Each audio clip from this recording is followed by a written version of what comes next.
तर नमस्कार सर्वांना, स्वागत आहे तुमचं आमच्या गावाकडच्या व्लॉगमध्ये।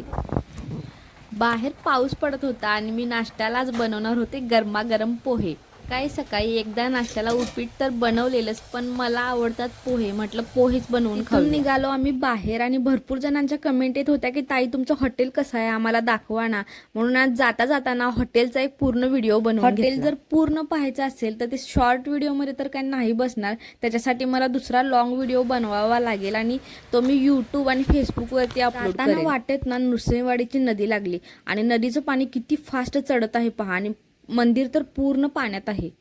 आम्ही ना यांच्या मित्राच्या घरी दानोळीला निघालेलो आणि त्यांचं जे घर आहे ना, त्यांच्या घरी गेल्यानंतर असं वाटतं की कुठल्या तरी कोकणातल्या भागात आपण गेलोय काय। तिथे ना सगळ्यांची घरं अशीच आहेत, घरासमोर मोठं अंगण आणि घरासमोर सगळी झाडे आहेत ना, त्याच्यामुळे असं वाटतं की कोकणातच आलोय काय आपण। तर थोडा वेळ बसून आम्ही निघालो, उगाच मोठी गाडी होती म्हणून एवढा तरी प्रवास झाला, नाहीतर टू व्हीलर असते तर भिजतच फिरावं लागलं। पण ज्यांच्याकडे मोठी गाडी नाहीच त्यांनी काय करणार ना, पाऊस जर सतत चालू असला तर नाईलाज असतो, असं भिजत फिरावंच लागणार ना। घरी आलो आणि माझ्या दिराने ना हे व्हाईट कलरचं कुत्रं घेऊन आलेलं, याचं नाव मला तर काय माहिती नाही, पण त्यांच्या घरी ना सुरुवातीला खूप मोठं कुत्रं होतं, पण ते कसं काय माहिती हरवलं, त्याच्यामुळे त्यांनी ना हे दुसरं कुत्रं घेऊन आलेलं। चला आजसाठी एवढंच, भेटूया पुढच्या व्हिडिओमध्ये, तोपर्यंत धन्यवाद।